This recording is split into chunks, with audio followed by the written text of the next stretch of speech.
Welcome, everybody. Welcome. It's an early testament to Babette Hughes that we had 22 people RSVP. And as everyone knows, when you get 22 RSVPs, 18 people show up if you're lucky. And we have like 30, so great. Just a couple of housekeeping things. At the table on the other side there is the table with Babette's books that were the inventory in her closet. So please feel free to complete your library of Babette Hughes's books. And it's very gratifying that everybody's here today. And we have this building and gardens are available, all day. So, well, as long as it stays, but everyone's welcome to stay as long as they feel like it. It's my brother Doug, and Doug's going to have some remarks, and then I'm going to share some remarks, and soon we'll take it from there. Doug? Yeah, the housekeeping, there's two restrooms. There's one to the right here and one in the room behind us. So thanks for coming. We're here to celebrate Babette's life, and we're celebrating because when you live to be 103, you don't mourn, you celebrate. So thank you for being here for that. A few months ago, I'm only going to talk for a couple of seconds here, but I just want to share a brief story about that happened recently. I called her on the phone, and we were chatting, and she said, "Oh, I wanted to tell you that I went shopping for some new clothes the other day." I said, "Oh, that's fantastic." She says, "You know what you call a 102-year-old at the time who goes clothes shopping?" And I know there's a punchline coming, so I'm thinking, I'm going, "What's the joke here?" I said, I don't know. She goes, "You called him an optimist." So but the point to that story, though, is besides being funny and true, is that she really was an optimist, and in so many ways. And I think that as she got older, she started to be asked questions like, "What's your secret to life?" And her secret was that she was an optimist. That was it. And she was, to the very end, she was an optimist. And everyone that knew her was touched by her, and she was a unique person in that way. So thank you again for being here to share.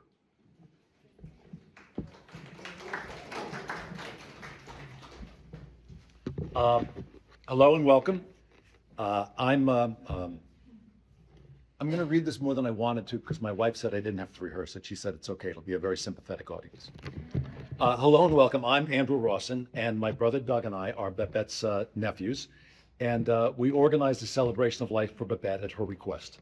And while I say we organized it, the we really means most of the people here today, but more on that later.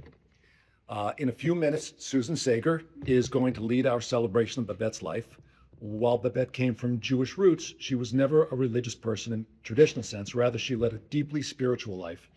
And Susan, as Babette's friend and as an ordained minister, is the perfect person to lead us today. Before we begin, there are several people that I want to acknowledge for their important role they had in Babette's life. First, Shannon Wood and Carol Sabin were as dedicated as two human beings can be to another, and for many, many years in keeping Babette comfortable and safe and loved and cared for at home. And as the years went on and she needed more assistance, I saw firsthand the incredible love and care that Emerald and Gail and Marina provided to Babette. And they really worked together incredibly well, covering for one another on days off and vacations and weather. And it was an amazing team of people that cared for Babette so. Babette also had a remarkable person behind her writing, Rebecca Hatcher. And Rebecca was introduced to me originally as someone that was just transcribing Babette's words. But I realized the more time I spent in the house that Rebecca was really more of the assistant author. And how do I know that? Because I can still hear Babette saying, "Who's writing this book, you or me?"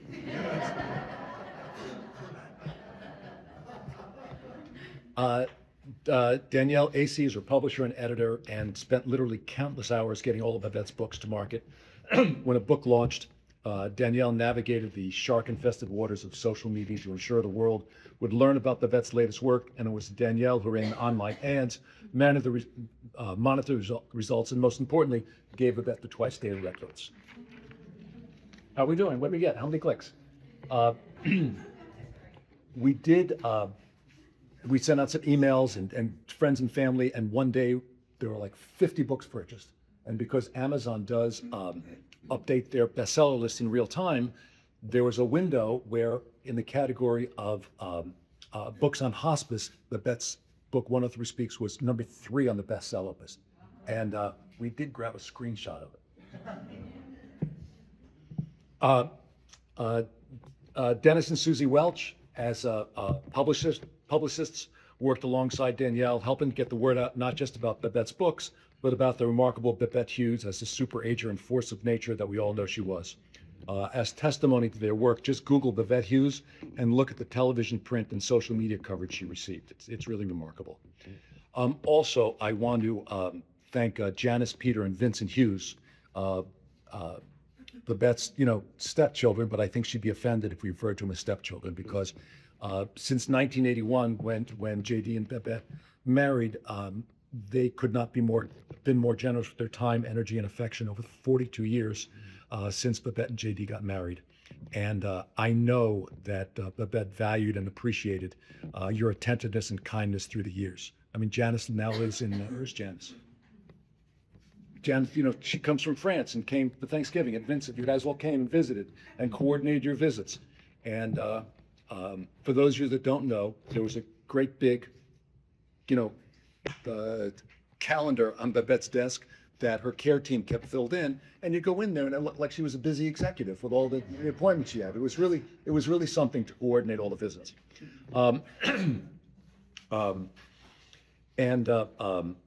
Also a shout out to Vincent for designing today's program, and to Janice for pulling together the prose, and for Danielle for pulling together the various quotes from Babette's books from her calendar to put in there.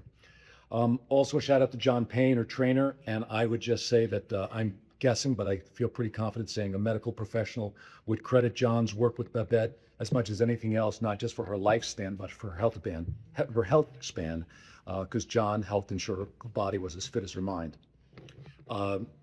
We also have someone here today that has been part of the family since before I was born.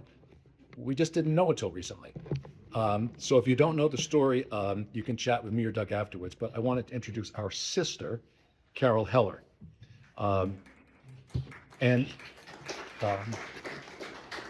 Through Carol's research and through the miracle of 23andMe DNA matching, we discovered our long lost sister 7 years ago, something like that. And Babette welcomed Carol into her life and her home as the niece that she is. And Babette treated her the way you just expect her to. She just picked up like she hadn't missed a beat. Howard Goldman, and Richard too, because Howard, Rich is his trusted companion and partner. Howard has been, Babette cherished the relationship.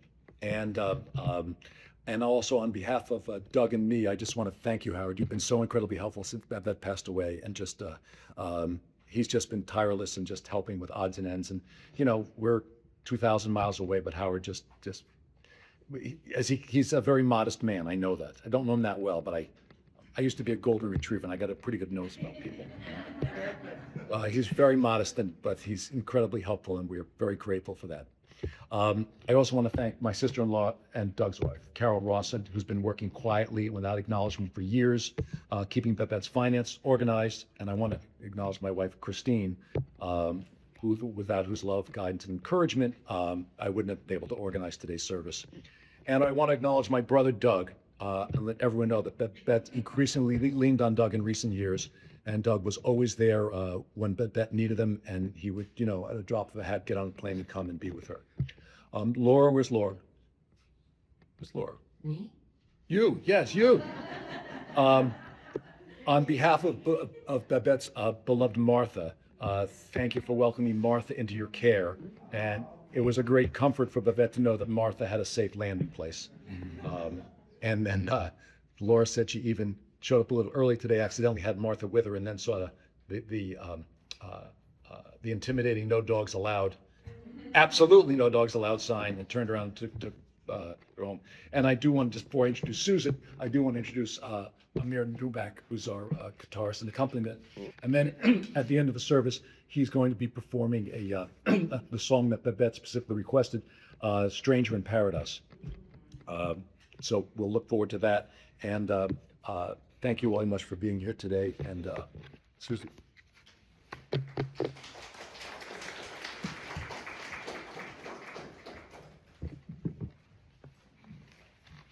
Thank you so much.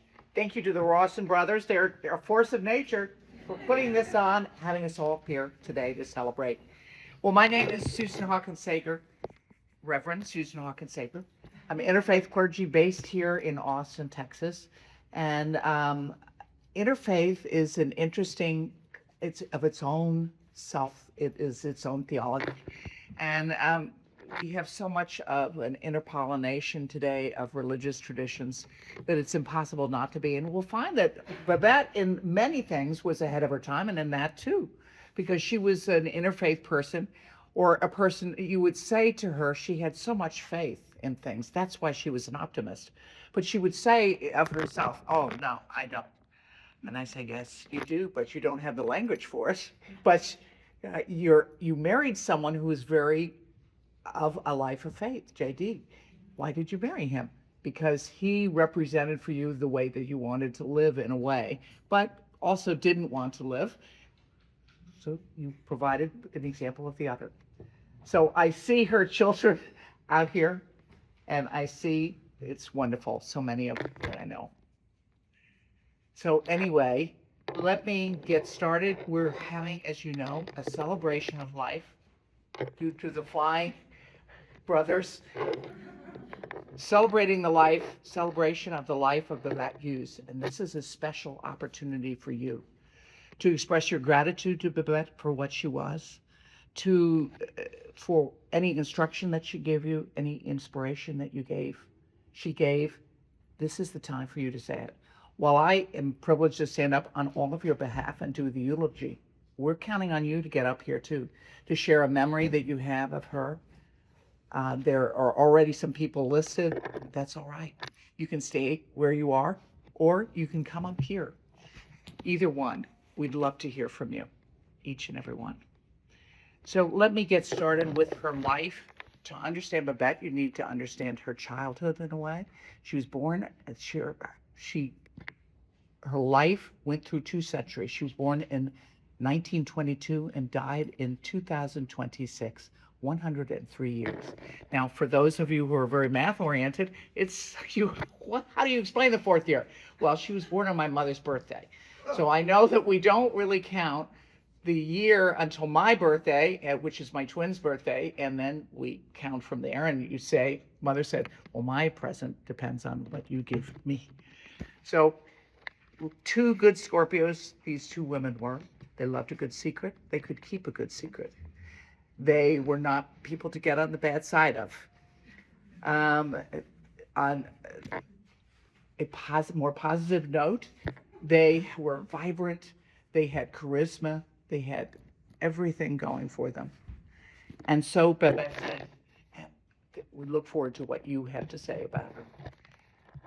I'm here today to share with you, as I said, that to understand her is to understand her childhood, where the intersection of the American dream with America's tragedy. Her father and her uncle were killed in a turf war by the mafia. And this was when Babette was only 2 years old. It influenced her writing. It was in Lost and Found, her first book, and along with her psychoanalysis, which was very, very brave. If I could put that in context, for a woman at that time to have done psychoanalysis was unbelievable. 5 days a week for about 5 years. That's unbelievable. The time that she put in knowing herself.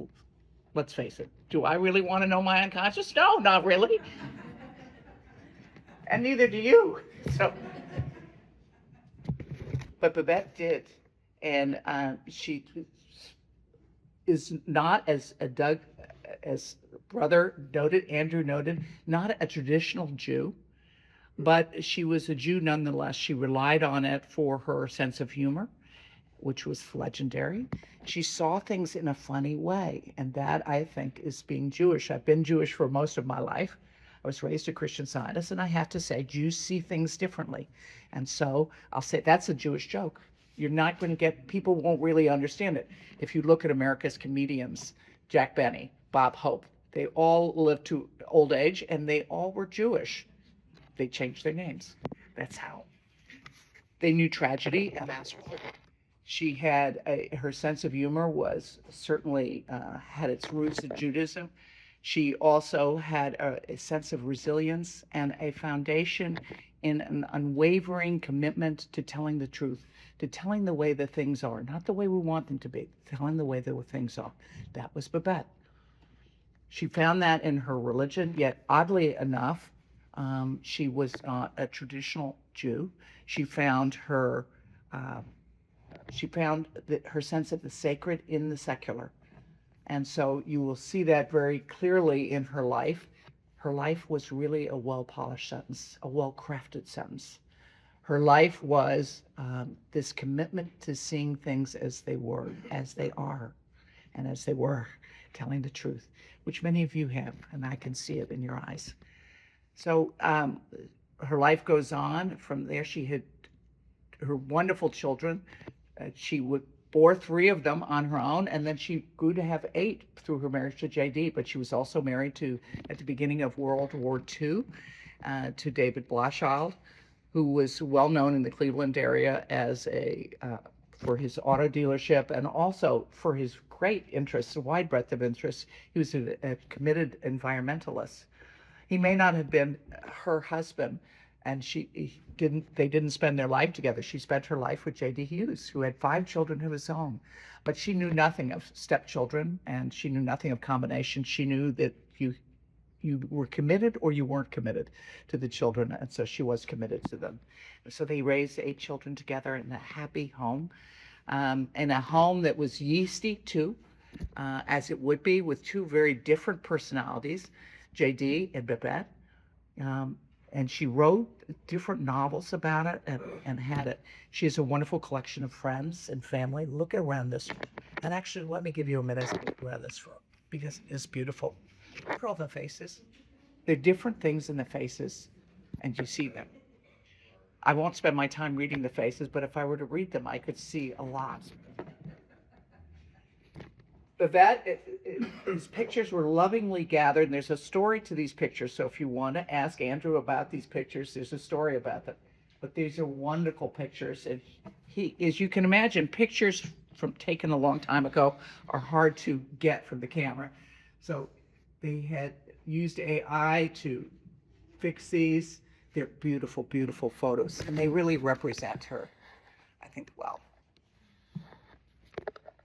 Unway, Gabe, this is your father. Can we count him? I can. Yeah, all right. That's Eric. Yeah.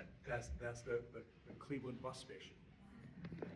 Cleveland played a large role in her life, an outsized role, really. And so her obituary was in the Cleveland Plain Dealer. It was in the Cleveland Jewish News, and it was also in the Austin American Statesman. We didn't want to redo that, although different traditions, they really do. They don't consider that it's a celebration of life or it's a funeral service without having the obituary mentioned. So we're not, but I ask you today for your memories, because your memories of this woman are going to be tremendous, and the memories will set you free. So sharing them will make your heart feel lighter and will have all of us feel good by the time we leave. There's an arc to celebration of life. Do you notice it? When you've been to them before, and how many of you have been to a celebration of life? Let's see, just about everybody. Then you know that there's an arc to it. You go in and you're sad, but you end up being thrilled. I hate to use that word, it's so positive, but you do end up feeling something wonderful inside, because you've gotten a glimpse into that person and you're recommitted to the life, whatever is left to you, recommitted to it with joy, with a foundation. It's all there. It's all there. So let me invite you at 103. Babette had a lifetime, more than 100 years, to share who she was with all of us. And as a writer, she was committed to relating the truth as she saw it. And she invites us to do the same.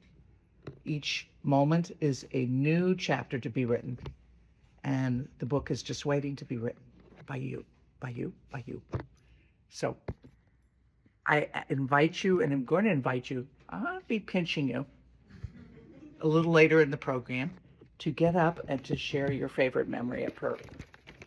We're going to hear from several people who have memories, and we'll listen to them. And that I want you all, first, a writing by Lisa Blauschild, Babette's daughter, read by Haley Rawson, Babette's grandchild. My oldest. Well, we thought so. Your what? My oldest daughter. Haley, you come read for us. That was beautiful. Thank you. Hi, everyone. I'm Haley. I'm Andrew's daughter, and I feel very flattered and honored that my cousin Bobby and I are reading today, because I wasn't the closest with Babette throughout my whole life, but I've always looked up to her and respected her. And I think just hearing you speak now and reading some of her work recently, on a personal note, I really respect her love for herself and her prioritizing herself throughout her life. And as you said, even at the time when, deciding that the place she was living, or that the person that she was married to, or that the career she had wasn't making her happy or what she wanted, and prioritizing herself and her own life and happiness, I respects that more than anything. So thank you, Dad, for asking me to speak. I'm going to read a piece from Lisa Blauschild, Babette's daughter, titled "One of My Mother's Secrets to Longevity." So this is a story that Lisa wanted to share. Many people are amazed that my mother lived to be 103 years old, but it's not surprising once you understand the brilliant survival instincts that I witnessed time and time again over the years. Here's one example of the many that we often laughed about. Back in the 1970s, she was driving home from work one night and got caught in a severe, blinding snowstorm. The highways were chaos, cars sliding everywhere, accidents happening all around, and visibility so poor that she could barely see the road. Traffic barely moved, and she sat in her car for several hours, not knowing what to do. Realizing that it had become too dangerous to continue, she managed to pull off the road and found a small motel. When she knocked on the door, the woman who answered coldly told her they were completely sold out, no rooms. My mother knew going back out onto the highway would be extremely dangerous, and that staying in her car overnight in the storm could have been just as risky, especially since she was running out of gas. So she paused for a moment, and she asked the woman something that she had never thought to say before. My mother was Jewish, but she wasn't religious and didn't really know much about other religions at all. She never quite understood why these particular words came out of her in that moment, but the crisis showed her just how quickly she could think on her feet. She simply asked, "Are you a Christian woman?" The woman looked at her for a moment and then immediately invited her inside, gave her a room, and even brought her a hot meal. And that was my mother using her wits to get out of yet another hairy situation, always finding the perfect solution when she needed it most, often in highly creative ways. From Lisa.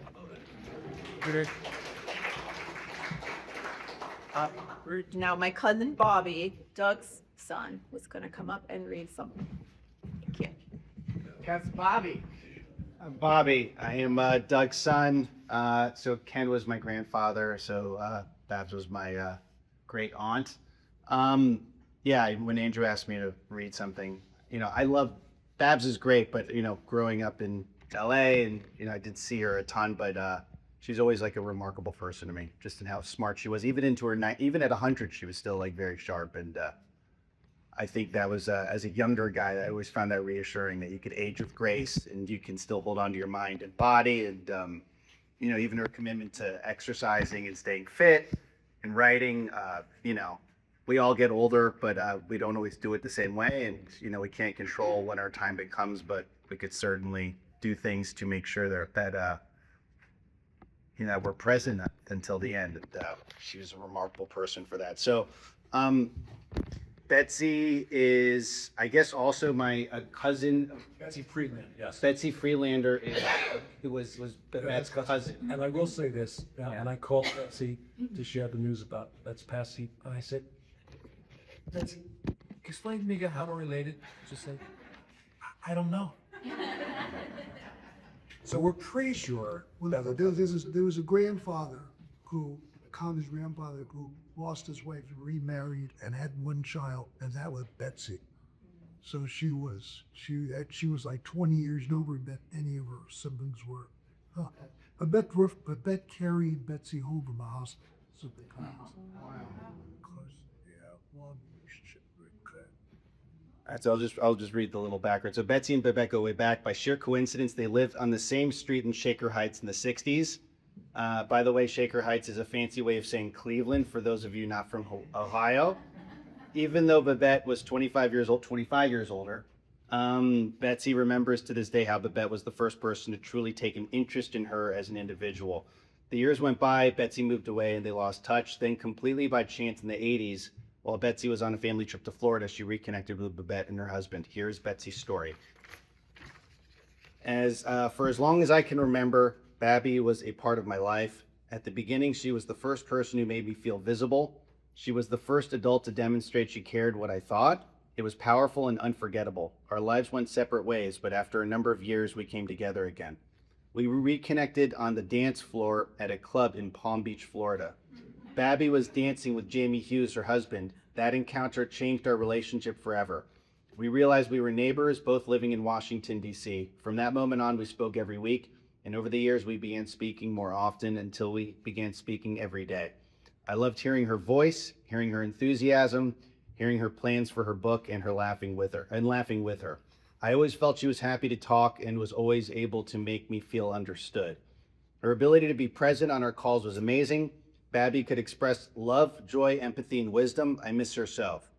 I hold on to the feeling I have when we spoke. She was my gift. From Betsy Freelander. So.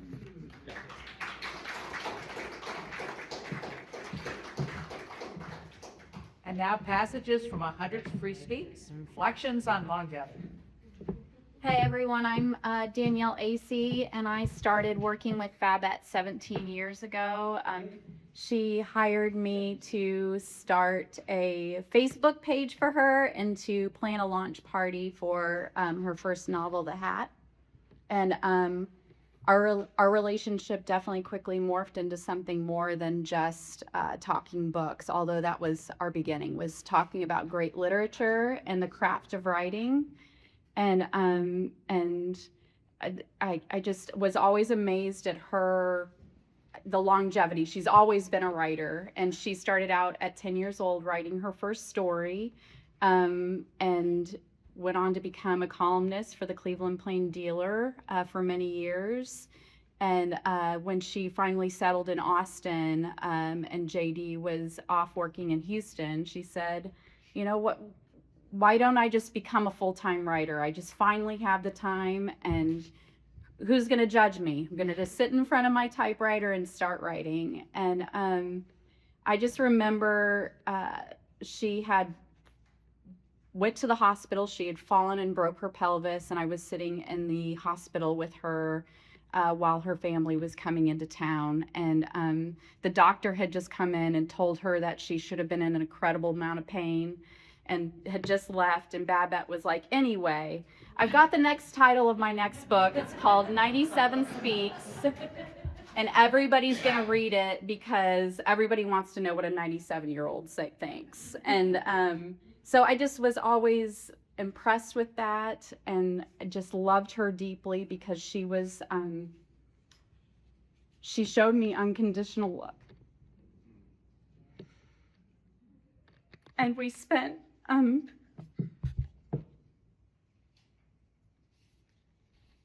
many meals together where I'd sit in her kitchen and talk about boys and work drama and all the things going on in my life, and she just championed me and supported me through it all.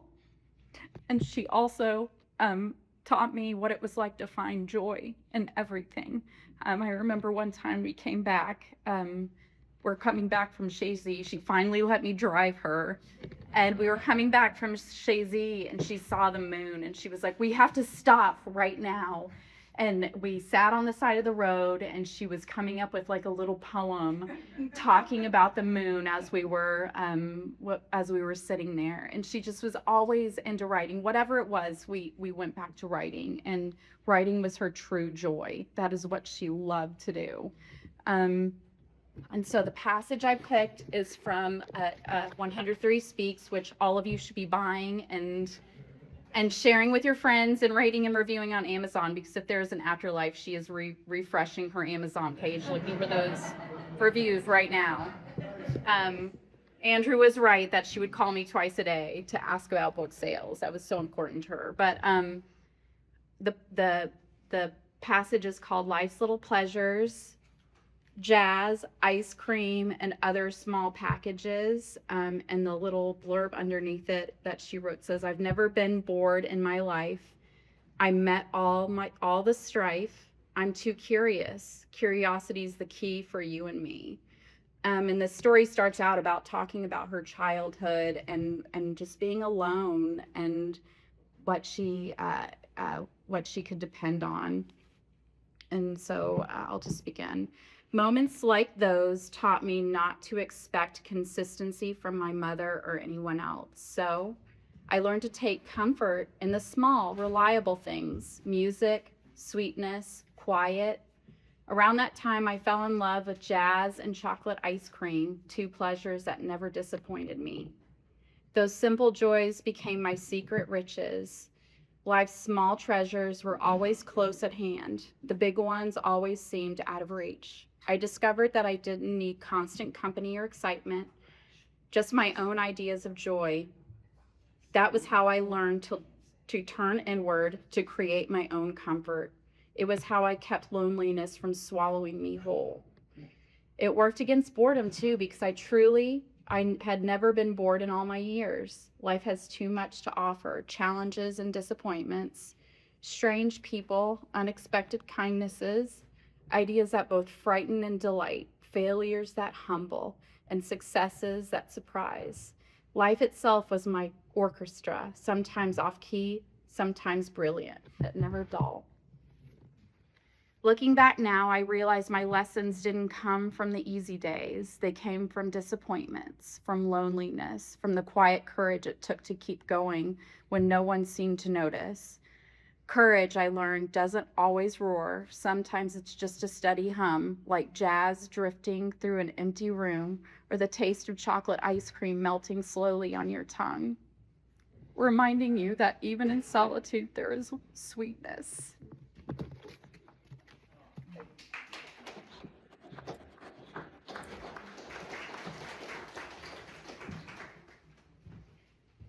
Now we'd like to ask you and invite you to share whatever it is that's inside you to share today.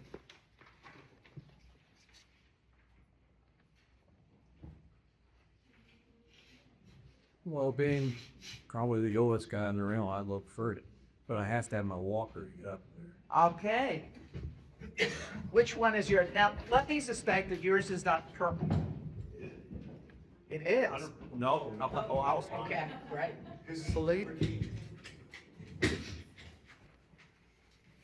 Thank you. And you get to write your own rules. Well, they wanted that for a long time. Is that the seat? You can sit on that? That's As long as I don't dangerous. weigh above 275.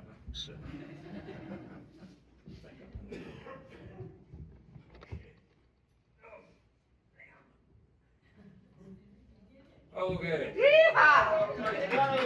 Get it. No, what? Charlie, will you be writing your book?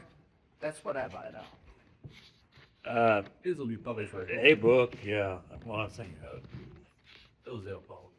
Well, there is something about walkers, isn't there? It's kind of bewitching.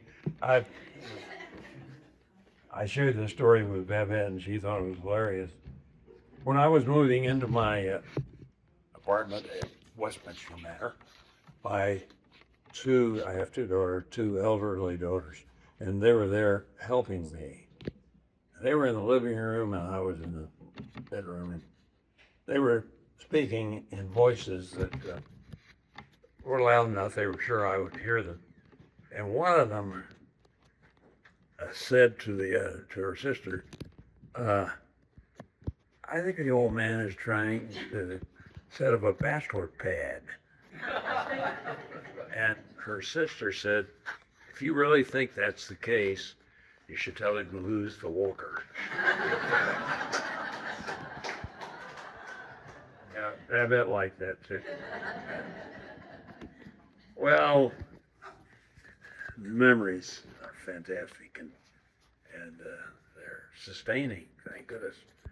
And so I had known JD. He and I were co-workers for a big industrial corporation, and so I had known him forever. And by the way, he and Mary Kay had 7 children. Did somebody say fewer than? I subtracted 2 there. Sorry. Well, yeah, I did have 7. So that's when Babette and we, my late wife and I, got to know Babette, and what a treat! And we called it a treat from JD, but it was a treat all on its own as well. I think the favorite. I've read not all of her books, but very close to all of them. I think my favorite always has been her memoir, because she wrote in it, among other things, about the death of her father in 1924. And she wrote, as probably many of you know, she wrote that she had a vague memory of the, is that what it's called? When we're all in mourning clothes. And so, I got to thinking about it. She was very coy about her age. I mean, what a spectacularly gorgeous woman she was at all ages, but she was coy about her age. And so I am good at math, and I said to myself, let's see, the ceremony she was in 24, and she was 2 years old. I think she must have been born in 1922. As she was, of course. Well, she continued it, and nobody questioned her. She was such a young-looking one, such a young-spirited woman, so we didn't talk about it. But then, when she turned 90, she and JD had a birthday party for her down at Chazy, and it was a celebration, and it was clear that it was a celebration of her 90th birthday. And Sidney, who had a way with turning a phrase, said, you know what this was? It was Babette's chronological coming out of the closet party. And it was so much fun because ever after, she was so proud of her age, as she should have been. So all of us have that kind of memory of her, and what a girl she was. So she's part of my memory treasury that keeps me walking on my walker. So I hope we hear lots more stories about her, because she was a complex and enchanting woman, wasn't she?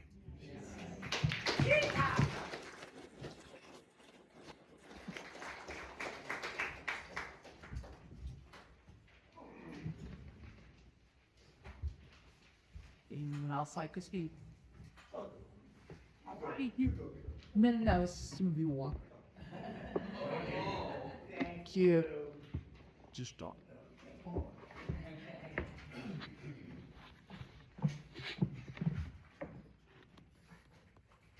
First of all, I'd like to say something to Lori. She knows what I'm going to say, but I'll say it to y'all. Lori cut Babette's hair for a long time. It's one of the reasons she always looks so great.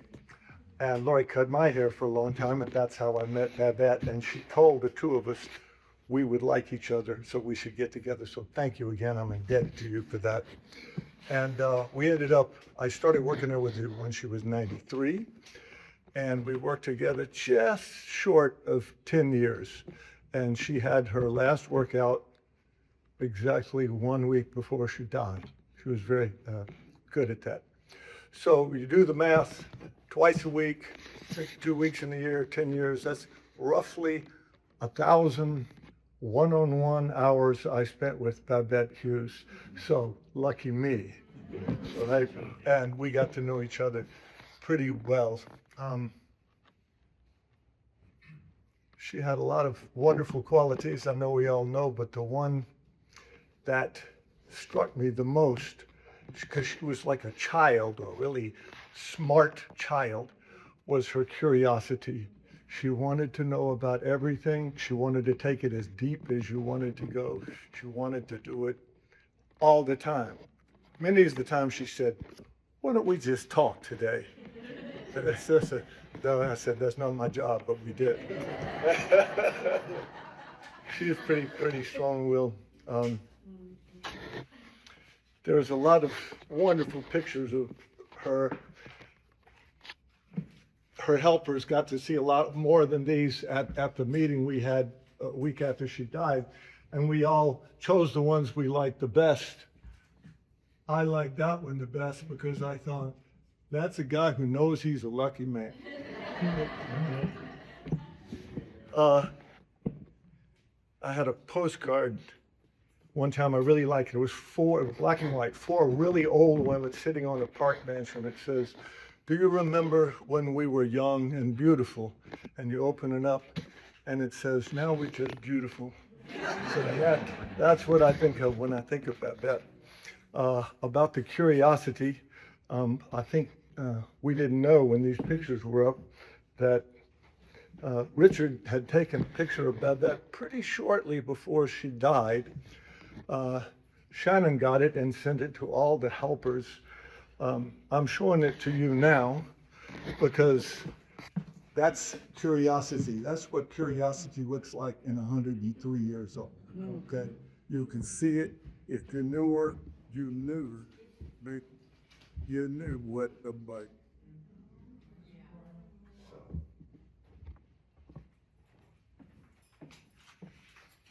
I was with Babette when she died. Lori and I were with her, and it didn't really affect me at that moment. About 3 or 4 days later, I couldn't get out of bed. I couldn't do a damn thing. I went to work. I don't even remember that.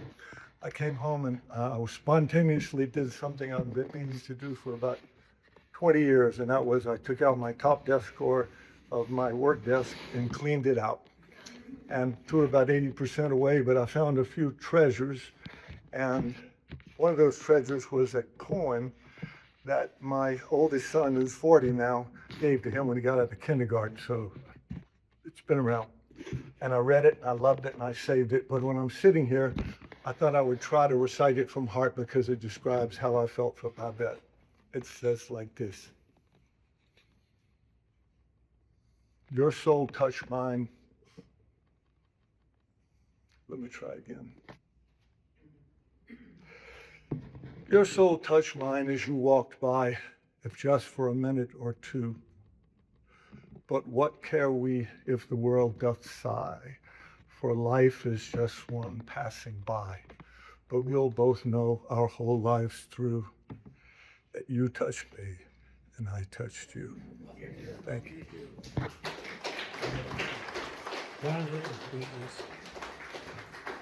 Well, I'm afraid I step on my breasts a lot. That's why I'm not getting up anymore. But if you'd like to join us and speak from the front, please do. Or you'd like to speak from where you're sitting, I see you over there. All righty. We love it. Vicky, would you like to speak? Yeah, but I don't know what money that. Sure. You can just stay there if you'd like. No, when you're not friendly, it's okay. That's why never. She's quick on the outside trade.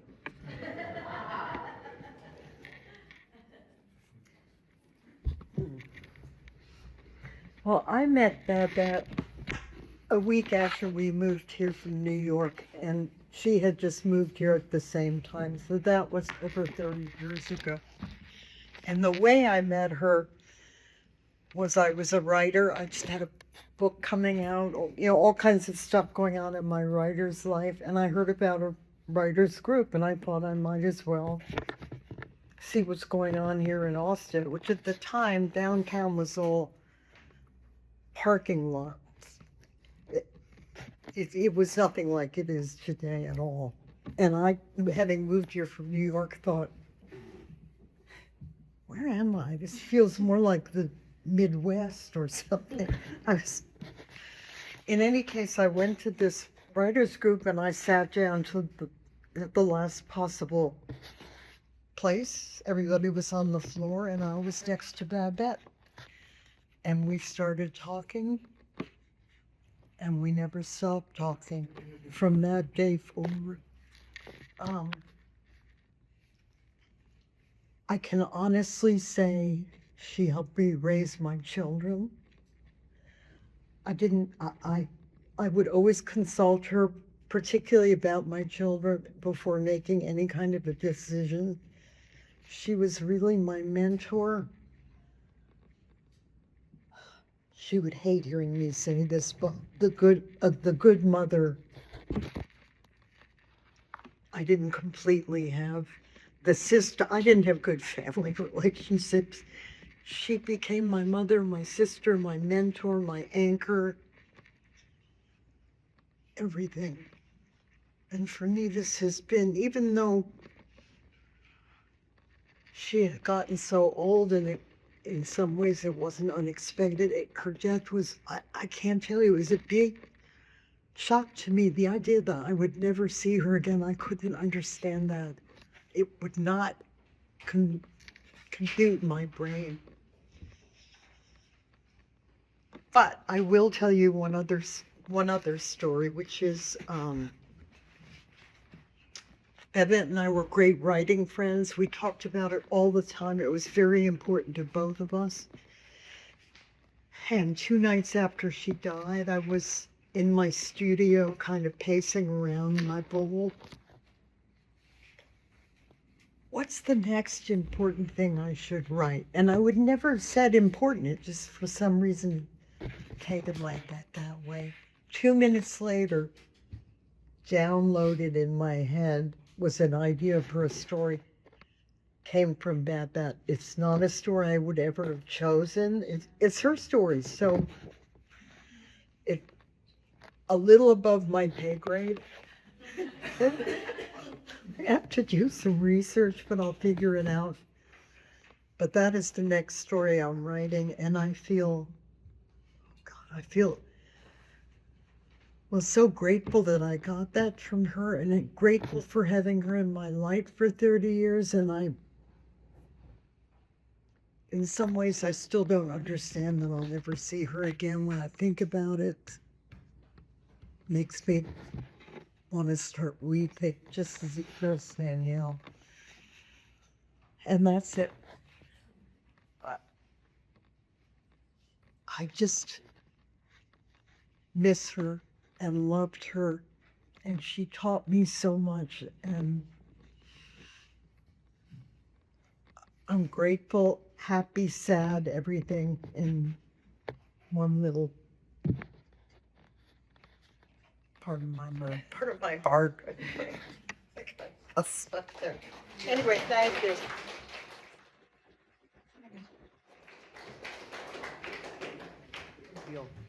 That was beautiful, and I know that there are other stories in you that are residing and waiting to be shared, so I want you to come on out. Water, just singly water and share.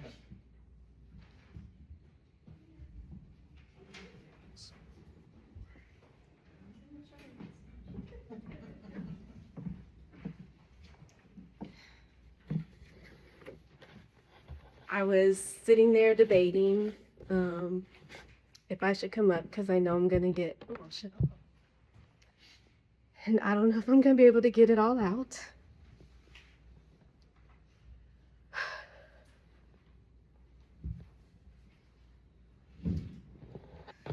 So I met Babette. I was working 2 houses down as a caregiver. And one day Howard came and knocked on the door, and he was asking me about someone that had been walking the neighborhood that he thought was strange. Because this man was knocking on the door and asking, I can't remember what he was asking. I think he was trying to sell a magazine or something. And so he asked me had I noticed anything, and we must have had maybe about a 5 or 10 minute conversation. And he asked me, he told me about Babette and asked me if there would be some times that I could check on her.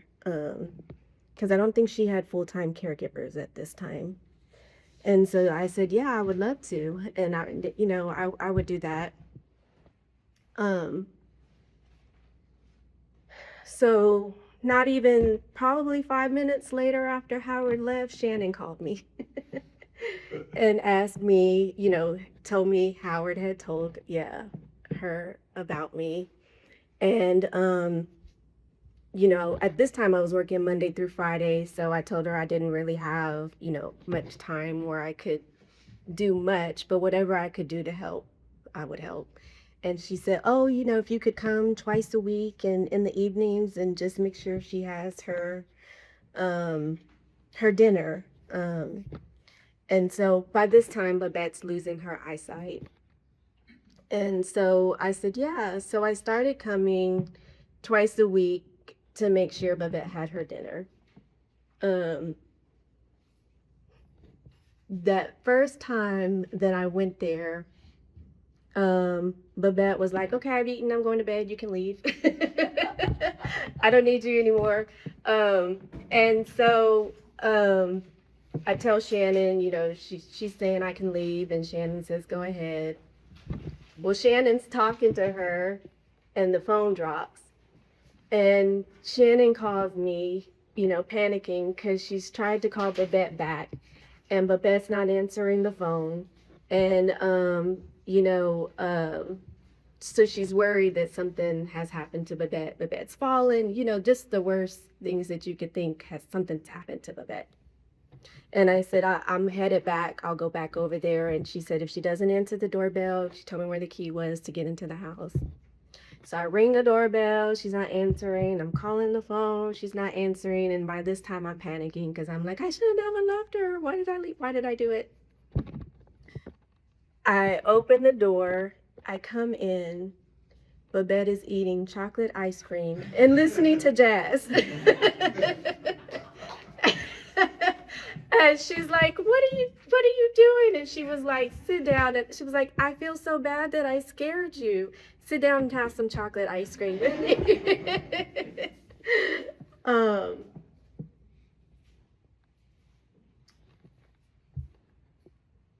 Then we would sit down and have these conversations about my faith.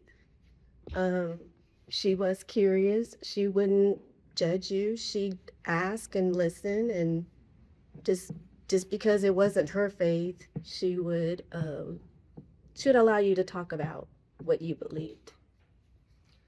Then one day we were sitting down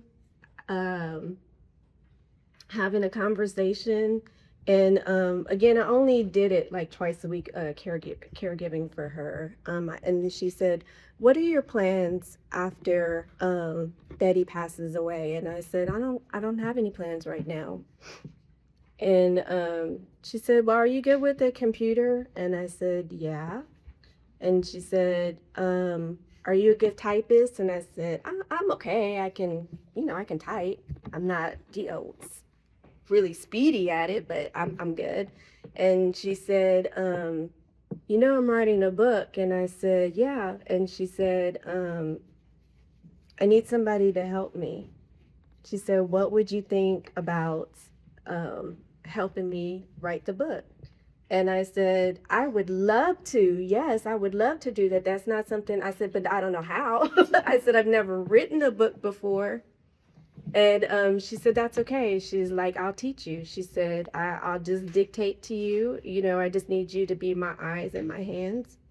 And I said, I said, I've never done it, but why not? I never thought that it would bring out something in me that I'd never done before. She had a way of bringing out things in you that you never saw in yourself. So much that I've had people say, Rebecca, why haven't you written your own book? My ex-sister-in-law called me and she said, she was like, do you know what I do for a living? And I was like, no, not really. She said, I'm a writer. And she said, if I was near you, she said I would hit you over the head. And I said, why? What did I do? What did I do? When she read Babette's book, she just read the foreword. She's like, you're sitting on a talent. And she's like, why have you been sitting on this talent? And I said, I never knew that I had that talent. I never knew it until I worked with Babette, and Babette brought it out of me. The book changed the name from, I think 3 or 4 different times as we were going to write it. I think originally it was going to be The Myths of Aging. And I would always have to ask her, because I would tell her, she would say, I'm not that interesting. And I said, you are interesting. You being 103 is interesting alone, and people want to know about you a bit.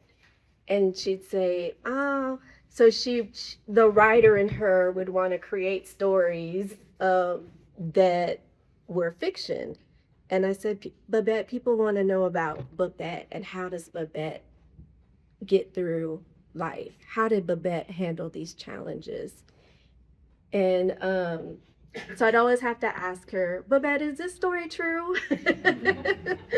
And so, and she'd laugh and say, no. And I said, Babette, people want to know about you. How did, not a made up story, but you. And she said, okay. And she'd always try to make it interesting. And I'd always try to remind her, you're interesting enough. I want to know more about you. She'd tell us about that story about the Christian woman. She told us about you, Charlie, when you took her on a jet somewhere, I think.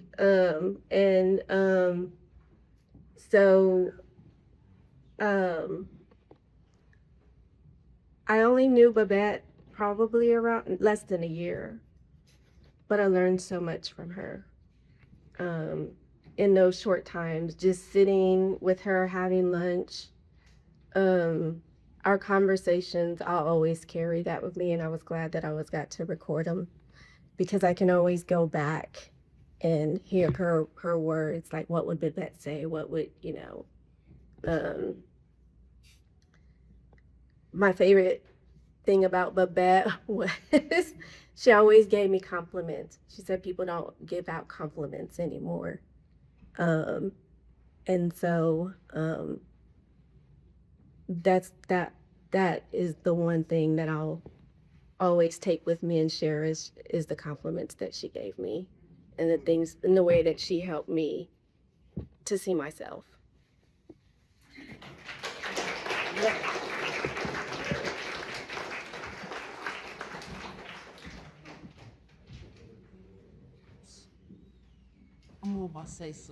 Oh, now for those of you who are on the fence, this is your time.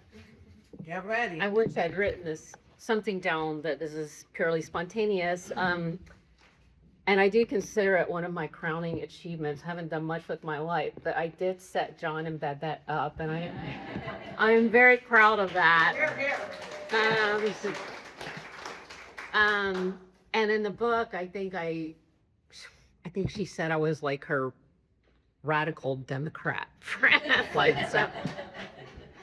that nagged her to start seeing John. But I think that was about as close to a celebrity in the salon as anybody we had come in. Like after a while, every single stylist knew who she was, and when she came in, everybody said hi to Babette, and she would always say, "I'm still here," and then they would whisper to their client, "That woman's 100 years old," or "That woman's 101 years old," and you would hear people go, "Jeez."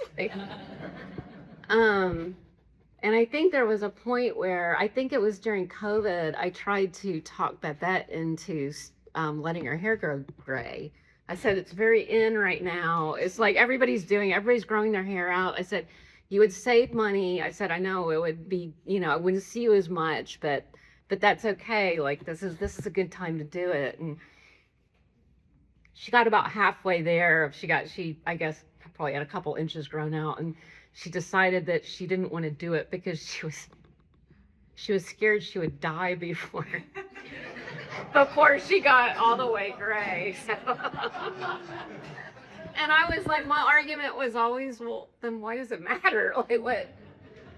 And I know some of you have heard this before. Some of you have probably heard it 5 times, but I'm going to tell everybody else anyway. But at one point I asked her, I said, "Babette, I said, what's it like to be an optimist? I mean, I don't understand why you can look at the glass and see it half full, and I look at the glass and I see it half empty."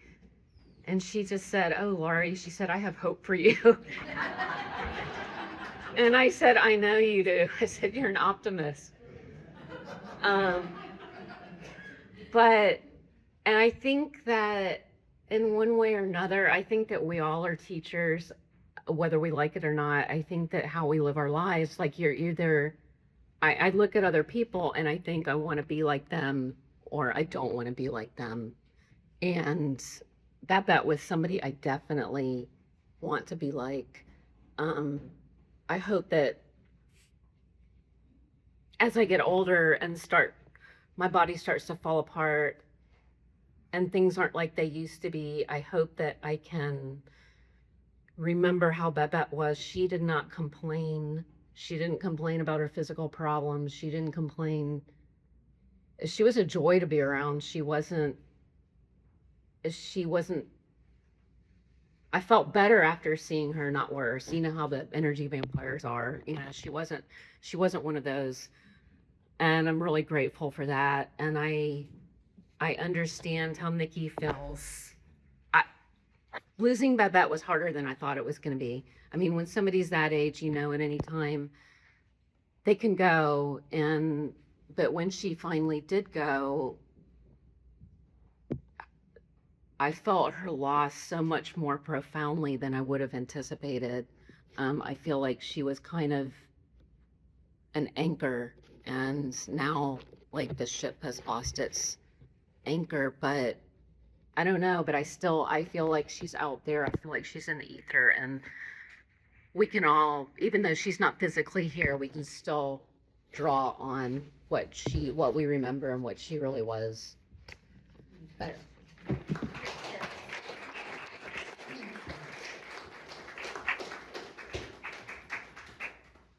Would anyone else like to speak? All good. I'm not gonna cry. Of course but I'm Janice. Everyone talking about the memories of Babette. Every time I think of her, and we all think of her, of course, she was so remarkable, and it's so sad to know that she's gone. And I think about, she got me to play cards. I don't even like to play cards for hours at a time. And Martha was there, and I'm not even sure I like dogs, and I fell in love with Martha, And we talked about, how to be patient politically and feminism. We talked about that a lot. And just everything. But the one thing I remember the memory that keeps on coming back to me, which is probably not as deep and thoughtful as what you guys had said, but